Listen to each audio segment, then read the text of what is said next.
I'm joined now by Steve Swinford, the Times' political editor. Hello, Steve. Good morning. Good morning. Thanks for being with us. Look, Keir Starmer arranged a kind of hastily arranged an emergency press conference here. Did this sort of pass the test of showing the nation he's doing something decisive? I don't think there is very much he can do, to be frank. I think this is yet again, it shows the limits of Britain's economic and political power. So what are his options on the table? As he was asked repeatedly, are you looking at retaliatory tariffs? He didn't answer that. And I can tell you the reason he didn't answer that is categorically no. The consistent approach of Starmer and this government is not to impose retaliatory tariffs, not to punch back, because the problem with doing that is the punches aren't really felt. There is a huge mismatch between the scale of the US and the UK economy. And actually what you end up doing is you don't really hurt the US and the threat doesn't do that, but you actually just earn the wrath of Trump even more and with higher tariffs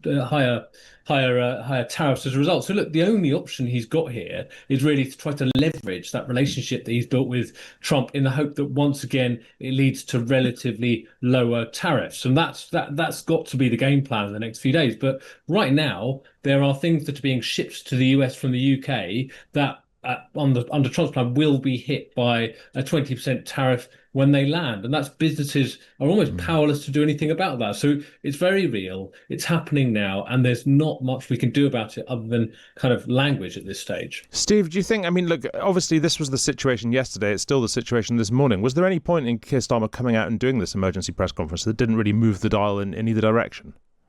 I'm not sure we learned much other than once again, it reiterated his clear support for Greenland. If you want to be talking about the cost of living, I guess one of the issues is that this would impact on the cost of living. So I'm not sure he had much choice. If he'd have gone up to Leeds, as was the original plan, and done a kind of shopping list style, these are the things we're going to help you with on cost of living, the first question would have been, well, these tariffs are going to hit you on cost of living. So once again, it is another example of the geopolitical of Donald Trump dominating the agenda. And I'll put it this way, Keir Starmer said at the start of this year, every minute I spend not talking about the economy and the cost of living is a minute wasted. Well, because of Donald Trump, he doesn't have a choice. And that's the kind of the world that he lives in and that his political survival is based in. Yeah, thank you very much indeed, Steve Swinford. Steve is, of course, the Times' political editor. As I said, Cindy Yu, Times columnist, is also with me. Cindy, that press conference this morning, as I was saying earlier to Stig and Kate, I'd have liked to hear him strike a different tone. I'd have liked to hear him talking directly to Donald Trump, and not in an angry way, not in a denouncing way, just saying, please don't do this. Do you understand the damage you're causing? I just don't know if that would have worked. Nothing works. It would have worked so for it would me. have felt good. It would have worked for me. Like a Love Actually moment. Yeah. But I think Steve is right in the sense of, the UK doesn't have the economic and the military hard power to back up a stronger position.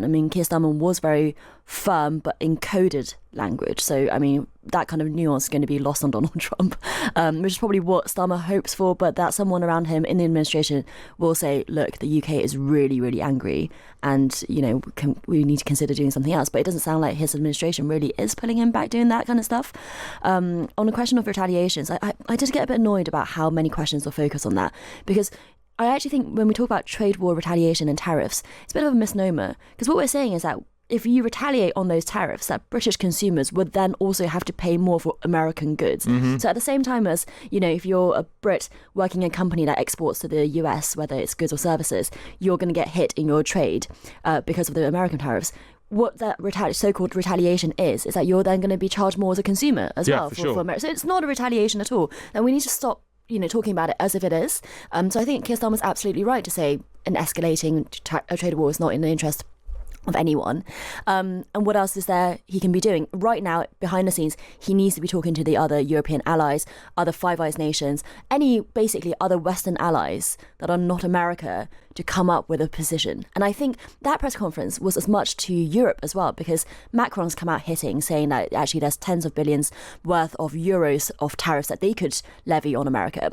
Now that kind of West fracture is not good for the long run. It is not good for the UK's position in the long run. And I think that's the message that I got from his press conference. It's not just a message to Trump, but also to the Europeans. Don't escalate this. Let's figure out what we're going to do together. Well, so the Europeans are trying to consider what their response is going to be. They're holding an emergency summit on Thursday, moving at that lightning speed that the EU always does. I mean, do you think that we're going to see a real sort of divergence here? That where like you've got Macron basically, effectively publicly denouncing the president over this. Yeah. Do you think the UK is going to try and do something more subtle, more private? I think so. I think that seems to be what the kind of Keir Starmer's modus operandi is. Maybe he's not brave enough to do anything more than that. But also, I think the UK, not a part of the European bloc, means that our economic weight is slightly more independent, slightly more flexible, but also, separate from other people. I would be interested to see if what the role of countries like Canada or Australia or Japan can play in all of this stuff as well. So don't forget those countries exist too. And especially Canada, I think, has... No, Canada's been in this situation itself. Exactly. It seems to have gone cold on that. Yeah. And so I think people are not facing this Trump threat alone. And I also think that the other thing to bear in mind is that, of course, Donald Trump signals some kind of shift in American politics that may well last after he leaves the White House. But this kind of extravagant, just madness, this kind of extortion will probably not be here after he's gone. Even if JD Vance takes over, it's hard to imagine that anyone else can really pull this kind of thing off. Yeah. So let's not totally burn our bridges with America, I would say. So Keir Starmer said in that press conference that it's time for the whole country to pull together. What do you think he means there? Because that sort of implies hard times ahead, doesn't it? Yeah, I mean, this is a great opportunity for him to kind of push through some of the stuff that he wants to do. If it's like public spending cuts in welfare, for example, this is a great way to say, like, look, everyone, you can see what kind of unstable world we live in. And now we have to put more in defence or put more in industrial policy or whatever it is that's boosting that hard power instead of just living on welfare. Like, that would be a good argument to make. I don't know if he's consistent enough to kind of carry a message like that through. It doesn't feel like he has that consistency. Just last week there was another U-turn.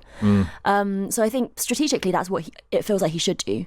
And then there are other unpopular things as well. So, for example, the relationship with China. Can you really afford to burn the bridge with China right now at a time when America is just so unreliable? And when the West, as we know it, through NATO or other kind of organizations, might be fracturing. This is just about being much more smart and much more probably, I think he should say the word pragmatic, not doing kind of what we really, really want, but actually what kind of is survival mode really now.